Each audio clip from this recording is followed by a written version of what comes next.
You're listening to the Corbett Report. CorbettReport.com. Welcome back to the program, friends. Welcome back to Corbett Report Radio. I'm your host, as always, James Corbett of CorbettReport.com, and I'm coming to you, as always, from the sunny climes of Western Japan. But you'll have to take my word for that, for those of you watching the video at home, because I have my drapes closed against the construction work that's going on outside. I mean, you literally... Actually, you can't see anything, so maybe that's a good thing. I'll get some light in here. It is a sunny day outside, but here we are inside, and we're about to have a very interesting conversation again tonight here on the program, as we're going to talk to Nile Bowie, who listeners might be able to cast their mind back a few months now, until last time that Nile was on the program. And for those of you who haven't heard Nile before, he is an American in Malaysia who is affiliated with the Center for Research on Globalization at globalresearch.ca. He also has his own blog, nilebowie.blogspot.com, that will be linked up in the show notes for tonight's episode at corbettreport.com, where you can find his articles, analysis, and photography as well. So, Nile Bowie, it's great to have you here. Thank you for joining us again today. Pleasure to come on the show, James. It's always great to talk. Well, it is a pleasure to have you here, and we're going to get some more perspective on the Asian Pacific generally, and Malaysia specifically tonight. But before we dig into the hardcore geopolitical issues, let's just get some personal perspective on Malaysia and what brought you there, and why you're based there. All right. Well, I originally came to Malaysia as part of a flight layover, and I spent a couple days here. I really liked it. I had just left Australia, where I had been living at the time, and I was kind of looking for a new base. And I had lived in Bangkok previously, but I found it to be a little too over the top just to stay in all the time, to be too good of a base for me. So I came to Malaysia. I really liked it. You know, coming from New York City, you know, what I could say is arguably one of the most ethnically diverse parts of the United States. Coming to Malaysia is great for me because it's the multicultural hub of Southeast Asia. You have predominantly ethnic Malays, which constitute about 60% of the population, who are religiously Muslim. The other 30% are Buddhist, Christian Chinese. And then the other 10% are Hindu or Christian Indians. So in terms of the culinary situation here, that's probably one of the reasons why I've really stuck. But you know, it's a great country for that, because you have such a diverse mosaic of different cultures in one place. Now, the question that everybody wants to know, how about the cuisine?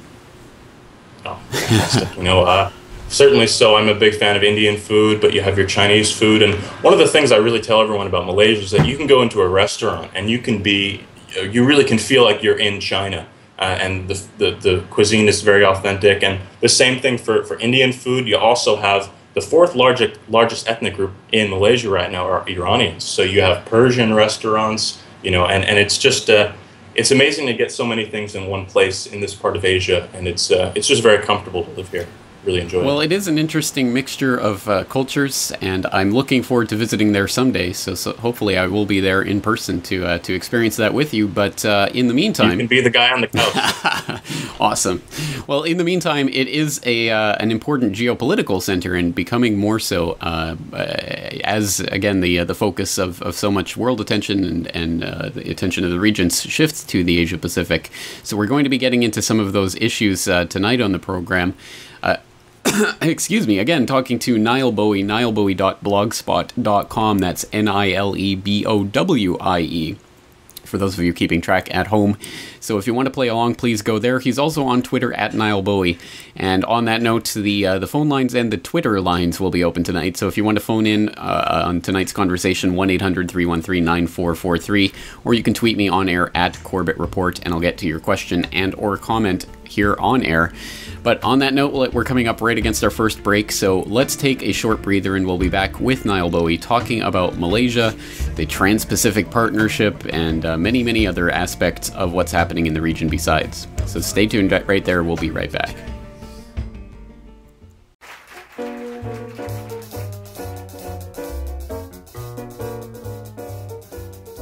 If Don't mean a thing. All you gotta do is swing. All right, friends, welcome back to the program. You are tuned into Corbett Report Radio, and for those keeping track at home, yes, this is the 205th original broadcast of Corbett Report Radio here on Republic Broadcasting. So thank you once again for your mind time this evening and tuning in instead of dropping out. And tonight we are talking to Nile Bowie of nilebowie.blogspot.com, and we're going to turn our eye to Malaysia and what is happening there and how that ties into what's happening in the Asia-Pacific region generally. And there's an awful lot to talk about with regards to this, but Nile, tonight I wanted to start by talking about the TPP, the Trans-Pacific Partnership, which is something that has flown under the radar to a large extent for, I think, many Americans, but is something that is of a great concern and great import to a lot of people in this Asia-Pacific region. First, let's start talking about what this TPP is and then what Malaysia's role in it is. Sure. Well, I think it's the most alarming threat to Malaysia right now. Now, the TPP is basically what's disguised as a free trade deal. It's essentially what I feel is the corporate usurpation of rights and privileges that really that undermine national governments in many ways. And what this TPP agreement is, it's been negotiated in secret, and it's been organized by over 600 multinational corporations. Members of the U.S. Congress have complained because they've not been able to view the negotiation drafts and the draft texts. And if we look at other free trade agreements like the FTAA, the Free Trade Area of the Americas, that was after 2 years of negotiations, all the text was made available. But here we are with almost 3 years now into the negotiations of the TPP. We've not seen anything. We do have a couple leaks, which I'll talk about in a second, but from the research I've done, the agreement is not to release any information about the TPP until 4 years after the negotiation ended in October 2013. So this is quite insane. And I think if we look at what comes with this, there are basically the Hollywood copyright cartels are really benefiting here. What we see is there's been a leaked chapter on investment that's come out, and this has contained a lot of really interesting information. Now, if we look at the 1997-1998 Asian financial crisis, Malaysia was a country that recovered quickly than the other countries because they employed protectionist economic policies against the Malaysian ringgit. This is under Mahathir Mohamad. And what we have here under the TPP, that will ban any kind of capital controls. So Malaysia would have no means to shield itself against any sort of financial manipulation, currency speculation, derivatives, trade. So it's very alarming. And it is, as you say, another subsumption of national sovereignty masquerading as a trade deal, which I think American listeners will be all too familiar with NAFTA and GATT and the World Trade Organization generally doing this type of work. So once again, we have this regional deal that's really threatening to undermine a lot of national sovereignty.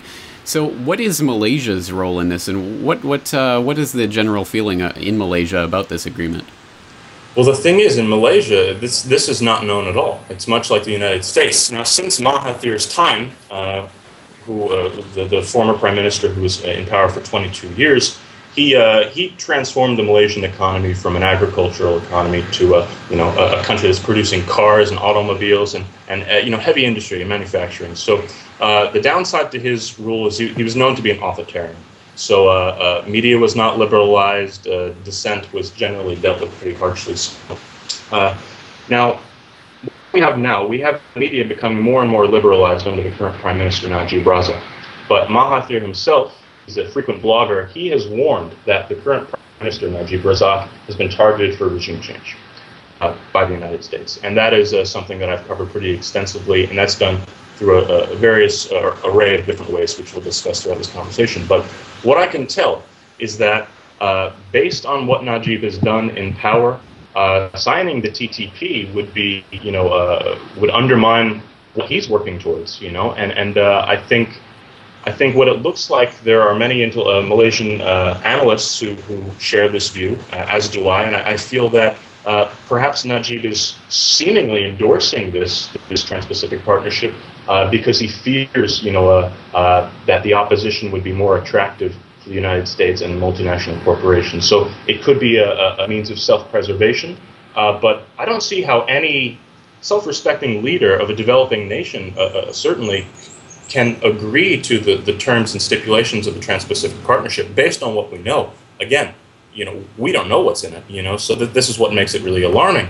But certainly, if we look at what the TTP, basically what you'll get are arbitrary tribunals. So multinational corporations can sue, let's just say the Malaysian government, for example, if it feels its investments are harmed in any way by the national policy. So this is, what measure of sovereignty is that? That makes absolutely no sense to me. And I've been very busy with different projects, and I haven't had enough time to really look into this as much as I would like to. But preparing for this conversation was really an eye-opener for me because I plan to be based in Malaysia for a long time, and I think this is really something that I want to really put out there and publicize in the Malaysian press, because more people really need to be aware of this. They certainly do, and there are a lot of different ramifications to this. You mentioned the Hollywood industry and the copyright infringement that is presumably built into this agreement, but there's also patent infringement, which is going to be dealt with in this, and we have this from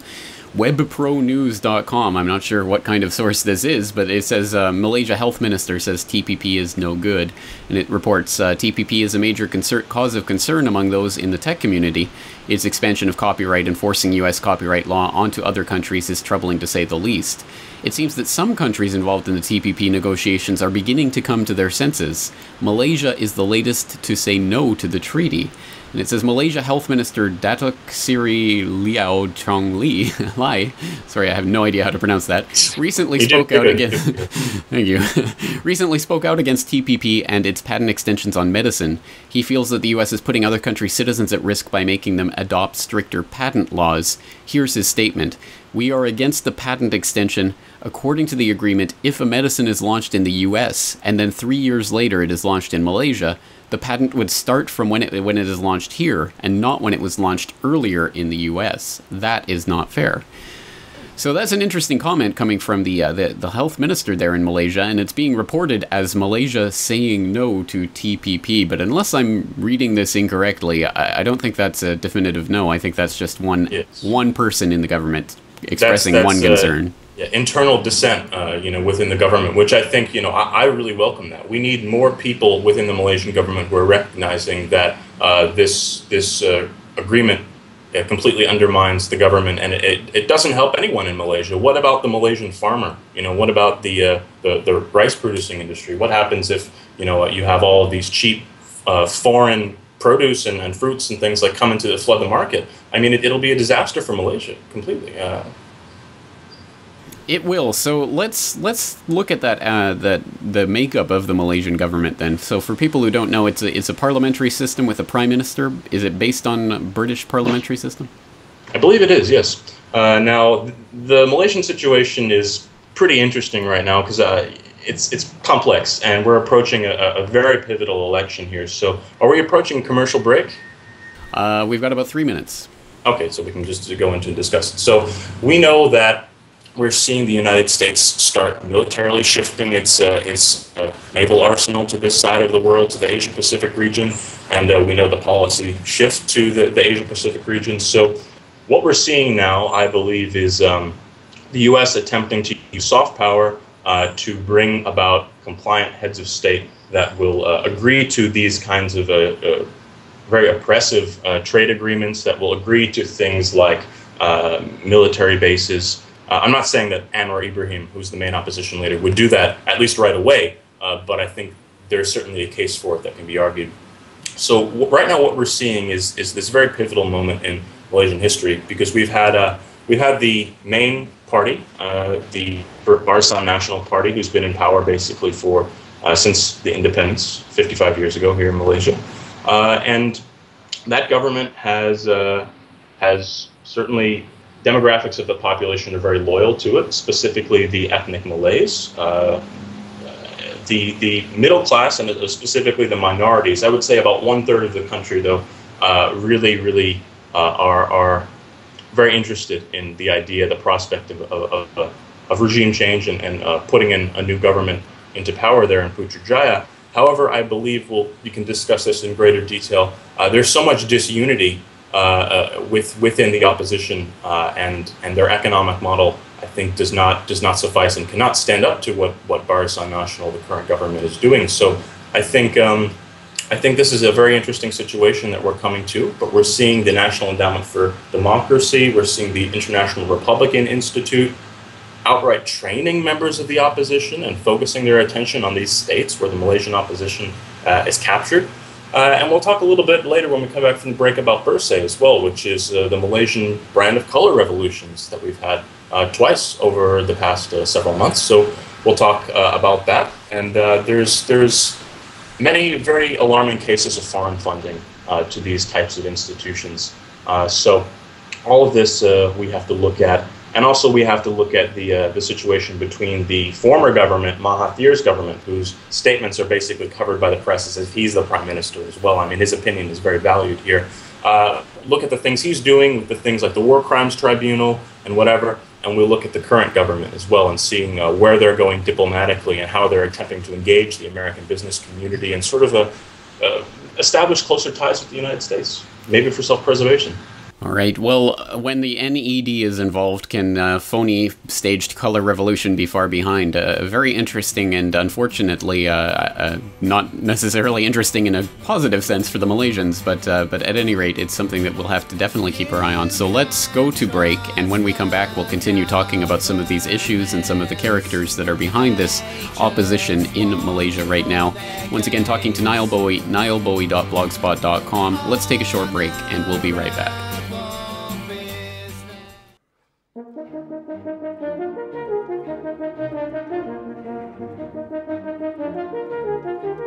All right, welcome back to the program, friends. You are tuned into Corbett Report Radio. Tonight we are talking to Nile Bowie of nilebowie.blogspot.com about Malaysia, where he is currently based and living and keeping an eye on a lot of the different politics that are going on in the region generally, but of course in Malaysia specifically.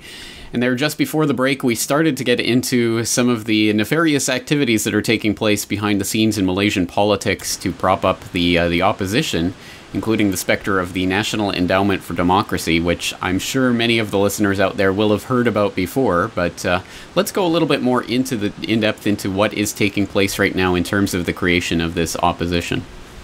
Sure. Well, we have the local brand of color revolution, which is the Bersih movement, which in Malay translates to clean. It's the Coalition for Clean and Fair Elections. Now, I went to, there were 3 rallies that Bersih held, one in 2007, one in 2011, and one in 2012. The latter 2 I went and photographed, and you can see those photographs on my blog, in addition to reports on what I saw. So this is an organization that has marketed itself on free and fair elections. It has given itself an apolitical standing, which we know not to be true. You can see in the photographs that I've taken, the organization, for example, has claimed that the opposition is in no way affiliated with this movement, and this movement is devoid of politics. It is just electoral reform to clean the system up. But you'll see in the photographs that I've taken that there are clearly protesters holding up photographs of Anwar Ibrahim as the main opposition leader with the Bersih logo. I mean, it's a direct endorsement.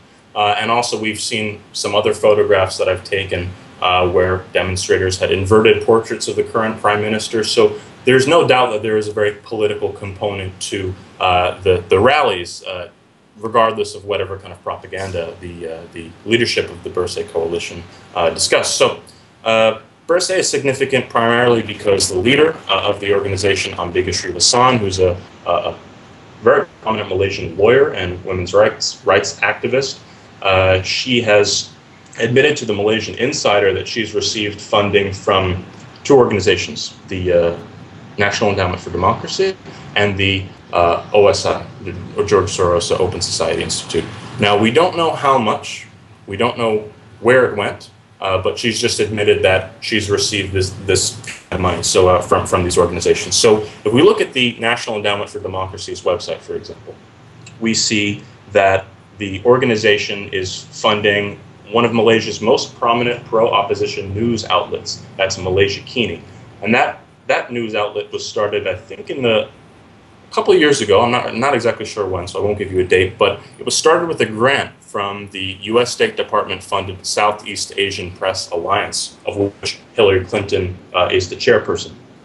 So that is one of the most prominent sources of Malaysian news, but also the most prominent pro-opposition source. So we've got also SARAM, which is a human rights organization, which has really gone after the government for cases of police misconduct, which I admit, that is legitimate to some extent. But we see most predominantly, the International Republican Institute, which is chaired by John McCain, receiving over $800,000 per year for their Malaysia projects, which include, very specifically on their website, they mention training members of the government, in terms of public speaking and coming up with policy and various forms of propaganda. And there's a very specific emphasis on two regions, which is Penang and Selangor. Now, these two regions are very significant because Penang is one of the regions controlled by the Democratic Action Party, one of the three political parties that make up Pakatan Rakyat, which is the opposition coalition. And Selangor, which is arguably the most important kind of economic area of Malaysia on the Malaysian peninsula here, that is run by Anwar Ibrahim's PKR party. So these are very significant. So for me, when Bersih is coming out under this umbrella of free and fair elections, I think this is a red herring issue at the end of the day, because the opposition controls 4 states, and I think if the electoral system was so skewed and favoring the current ruling government, they'd be in control of those states. So I think this is really a red herring issue at the end of the day, and the model looks very similar to what we saw a couple months ago in Russia with Putin's re-election, with Golos, the electoral commission there, where basically you had all of this artificial hysteria coming out of what I see as very manipulated reports of electoral fraud that have no real basis, and that caused some issues for the Putin government. And without getting too much into Russia, this is what it really resembles. So this is what we're seeing, and this organization, Bersih, is marketed very well, because when Al Jazeera reports on it and what have you, they can hide under the umbrella of being apolitical and just wanting free and fair elections, But actually, I think there's a lot more to it than that. And I think this is a way to leverage kind of legitimacy away from the Malaysian government. But it does raise issues that, the average rookie police officer who's beating you with a stick, to the person who's getting that person is the state. And what it is, it's not the state that's corrupt. Unfortunately, yes. So we'll have to hold it there. We're coming up against a break, but let's regroup our thoughts, and we'll come back to explore this more fully after the break, and some of the templates that are being used really to create these opposition movements, not only in Malaysia but around the world. So let's hold it right there. We'll be right back here on Corbett Report Radio.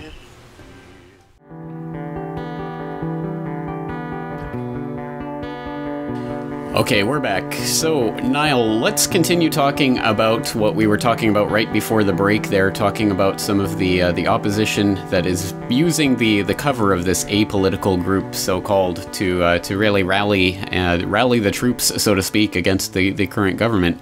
What is at stake here? Why are foreign forces at play? What do they have to gain from all of this? Okay, so just before, to touch on what I was speaking about before the break, I think a lot of Malaysians, because there were some cases of excessive police force during the Bersih rallies when they were dispersing the demonstrators, a lot of Malaysians, and especially more moderates and people who just went there to see what was going on, they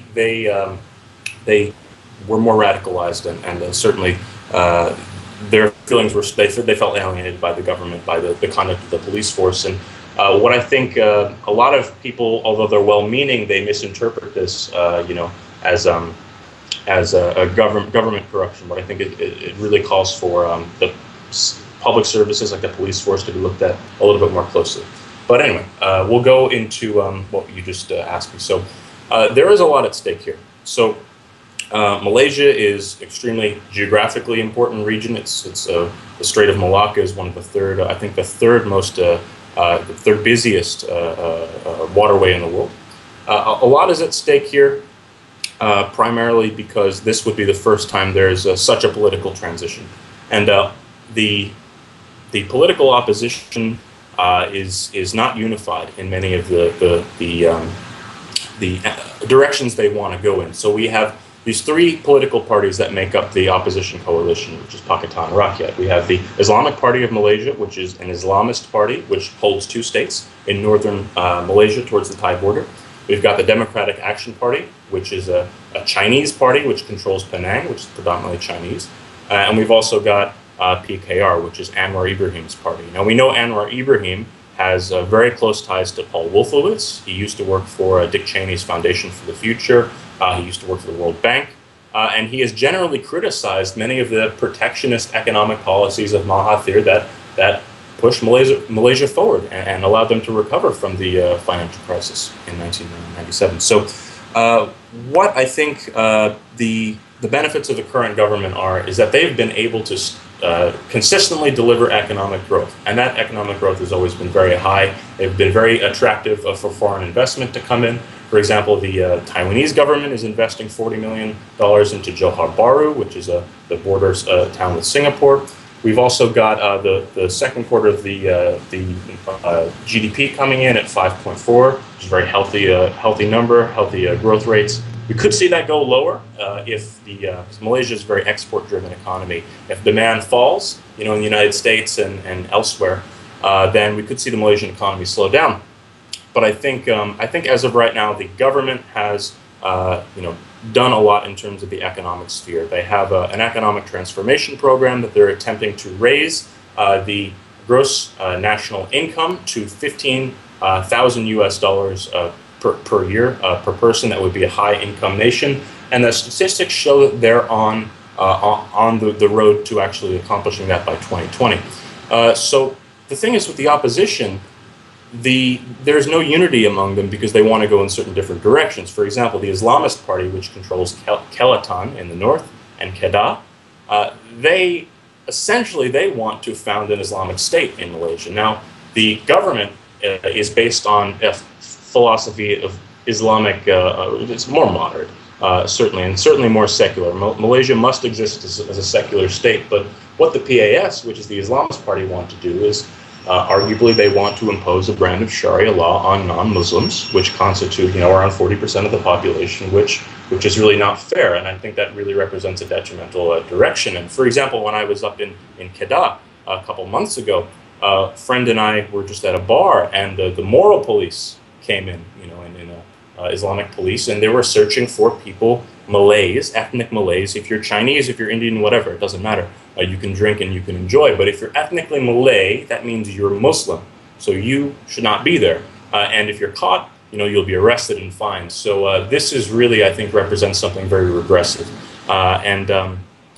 Generally, there is not a very stable economic platform with the opposition. But I think if the opposition did come to power, I don't think it's likely, but I think if they did, they would go about changing Malaysia's foreign policy in many subtle ways. And Anwar Ibrahim a couple months ago made very interesting statements, supporting the security of Israel. So this is maybe people don't know, but Israelis are banned from Malaysia. There is no diplomatic relations established between Israel and Malaysia. And for the opposition leader to make a statement like that, especially when one party of the opposition coalition is an Islamist party that wants to, it's pro-Palestine, and it just doesn't seem like there's any unity there, and I don't see how the opposition could coherently run the country. It doesn't make sense to me. Perhaps that's the point, as we've seen in a lot of other foreign-funded opposition groups in other countries. Perhaps the point is the destabilization itself, and to make sure that no coherent opposition can come to power and rule over the entire country.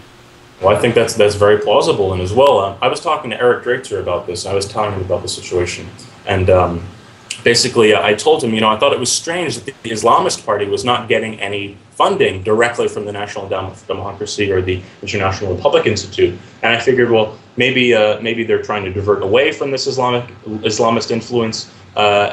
Eric said, well, it's likely that they refused it. You know, their agenda is their own.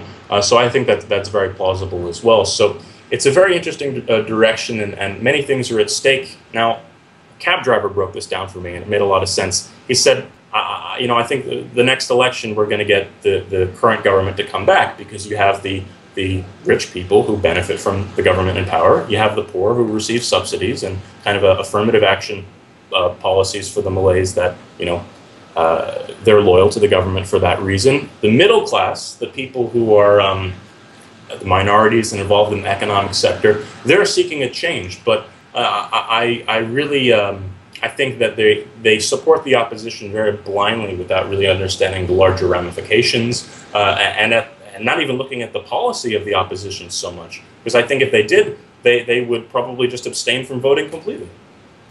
Well, let's shift gears slightly then. Let's take a look at some of the foreign policy of the current Malaysian government and the direction that that's heading.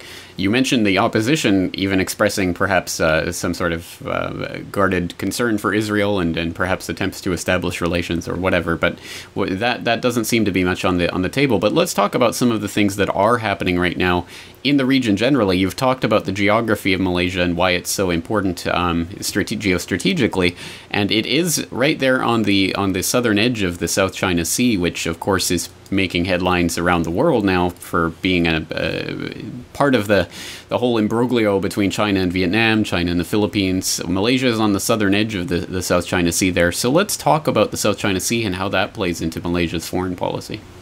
Sure. Well, Malaysia, I think, has less of a stake in the South China Sea than Vietnam and the Philippines. But I think even with looking at these two countries involved, Vietnam and the Philippines, I think there's so much trade and partnership with China, and these are basically, I think it's in the interest of every government there to you know, openly trade with each other. And I think even though the issue of the South China Sea, as important as it is, and you know the potential for that conflict to become militarized does exist, you know, we can't downplay that. But I think economic growth is very important to the Chinese government. And at the end of the day, the Chinese government knows that if they cannot continue economic growth and delivering that, then they will lose their legitimacy. So their main priority is to establish friendly relations. But they're being certainly more assertive than I would have thought on this issue of the South China Sea.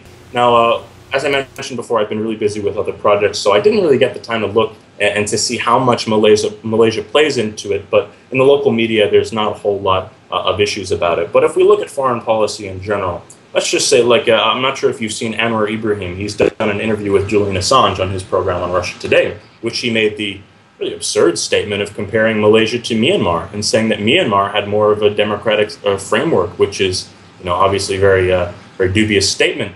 But if the opposition leader in Malaysia, if he comes to power and he's making this statement, these kind of very undiplomatic statements about Myanmar, the neighboring country, of which, you know, mutually beneficial economic development could be very beneficial for both nations.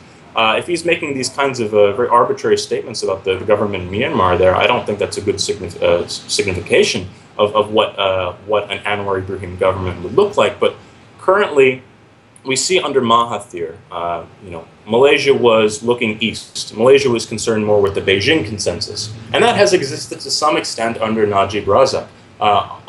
Malaysia and Singapore are the two leading trading partners, but the United States does a lot of trade with Malaysia as well. And generally, the line of the current government is to, although I'm very much sure that within the current government, many ministers are concerned with issues of imperialism and issues like the TTP. I think the Najib government has done a lot to, you know, create cozier relations with the United States and the American business community, which I don't think is necessarily a bad thing. But I think I'm disappointed that the Malaysian government has not taken a stronger stance on issues like Syria. You know, the Malaysian government has, the foreign ministry has voted with the United States and with the Gulf countries with respect to Syria, which was very disappointing, especially when you have Mahathir and other more vocal analysts here in Malaysia who are calling that situation for what it is. So it's very hard to call right now. You know, seeing where the Malaysian government is, it's not as vocal, it's not as anti-imperialist as the Mahathir government was. And I think, again, a lot of this comes to self-preservation, because Najib must realize that Anwar Ibrahim would be a more desirable candidate for what Washington wants, the Washington consensus in this part of the world, and particularly the Republican consensus and the people who are allied more closely with Romney. So all of this is very troubling. It is indeed. Well, I've been asking you questions, but what else are you working on? What do you want to bring to people's attention? Okay, well, right now, over the past 3 months, I've been working on a book with Tony Cartolucci of Land Destroyer Report. We've basically just finished the manuscript. It's a book on Syria, and it's looking at the entire conflict of Syria for the past 18 months that we've had. I can't really give too many more details about that, but it will be available for download and for purchase shortly. We're still working out some of the minor details with that book, but we'll start pushing it soon. But basically, that has been what I've been kind of involved in and completely enveloped in over the past 3 months. I haven't really, if you've looked at my blog, I don't really have many articles that I've been doing, a lot of research that I've wanted to do. I haven't been able to do, just the occasional RT interview here and there. But I'm certainly looking forward to getting back into all of these things, and I'll be going to Iran next month. I'll be in Tehran for a little bit more than 2 weeks. I'll also be visiting Lebanon, and if conditions allow, and if I'm granted a visa, I will visit Damascus as well to see what the situation is like on the ground.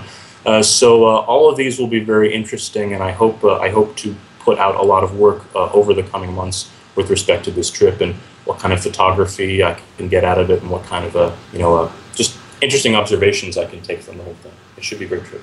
It must be absolutely fascinating. I'm very much looking forward to seeing what you can get out of that trip. But let's just talk a little bit about Syria then, since you've been working on it. What is your take on some of the latest developments, and where do you think this is going?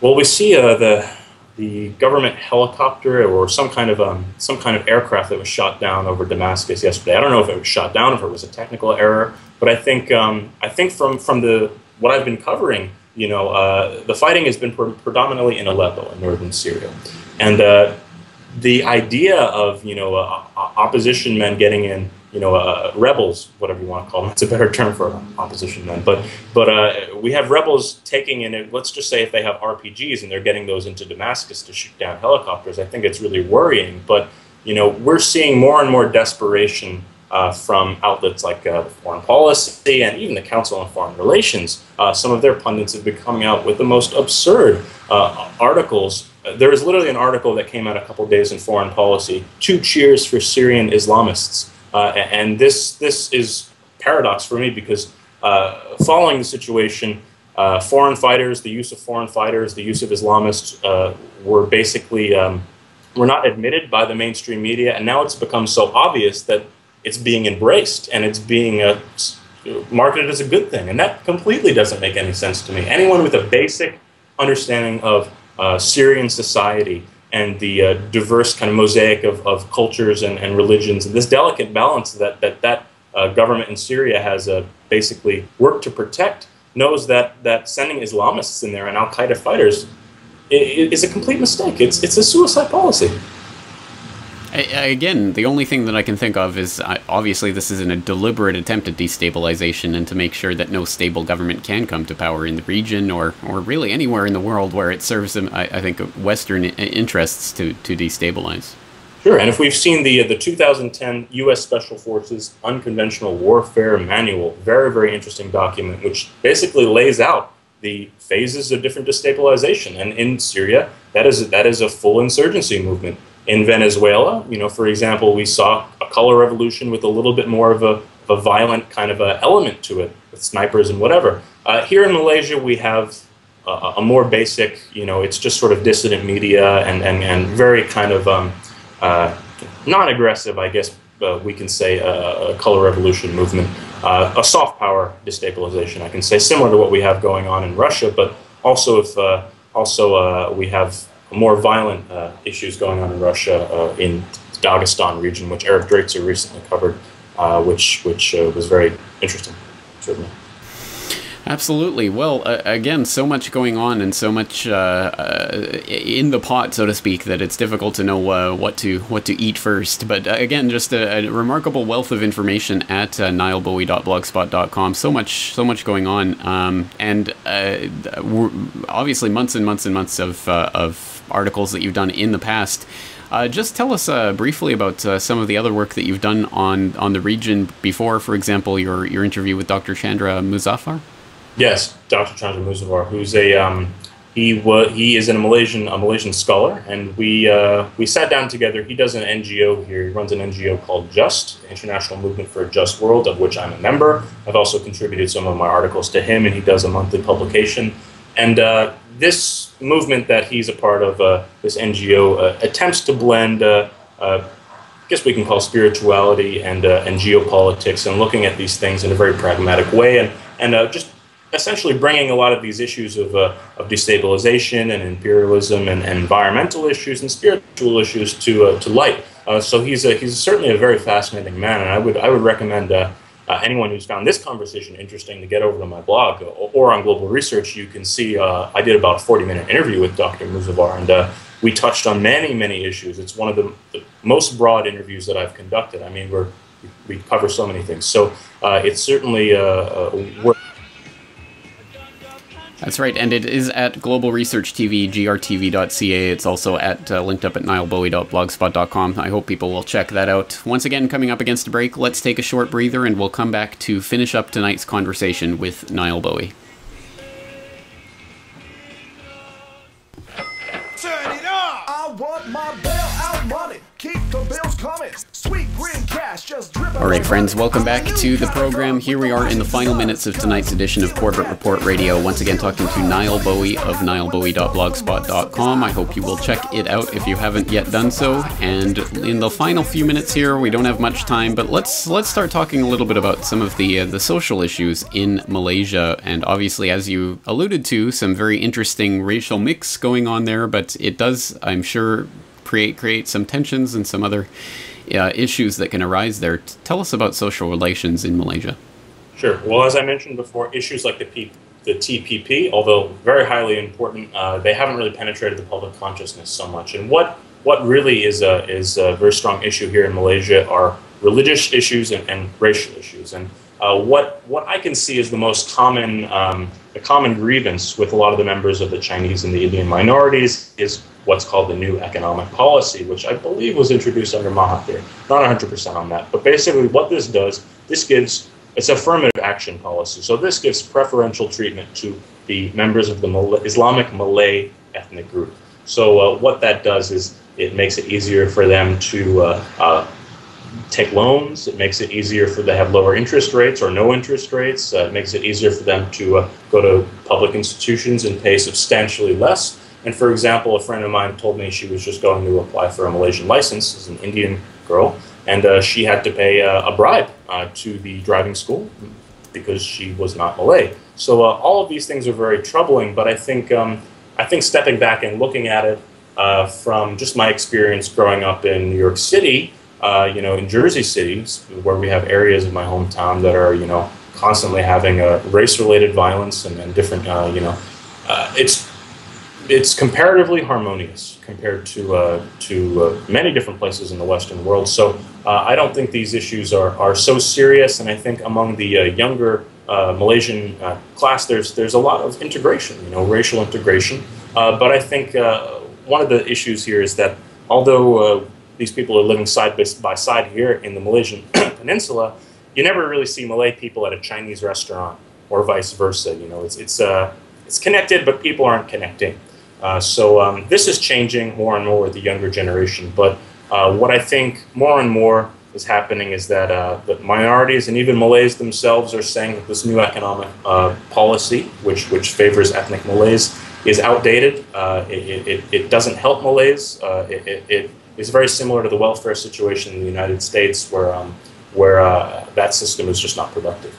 So this is one of the main social issues here in Malaysia, and also we have things like the encroaching kind of a move to found an Islamic state, which a lot of non-religious or non-Muslims are very concerned about. Because I think if that were to happen, if we were to have an Islamist state founded here in Malaysia, or at least in a couple states, I think what would happen is you'd have an exodus of Chinese, ethnic Chinese. They would likely go back to China, and I think the same would follow suit, or they would go to Singapore. The same would follow suit for the Indian population. That would be what would happen if we had an Islamist government here in Malaysia, and I think that needs to be avoided completely. This is just simply not fair. It doesn't represent the demographic of Malaysia. All right, now we're going to have to leave it right there. We are fresh out of time for this evening. So once again, let's direct people to your website, nilebowie.blogspot.com. Once again, that will be linked up in the show notes for tonight's episode at corbettreport.com/radio. And on that note, we're going to have to leave it there. So Nile, thank you so much again for your time tonight. It's been a very interesting conversation. Pleasure talking to you, James. All right, let's leave it there. And for everyone listening at home, again, we have some interesting broadcasts lined up for you this week, both conversations and some topics lined up for your participation as well. So I'm looking forward to coming to you once again tomorrow night, 23 hours from now, same time, same channel. I hope you will stay tuned in for that. So until then, thank you all for listening and take care.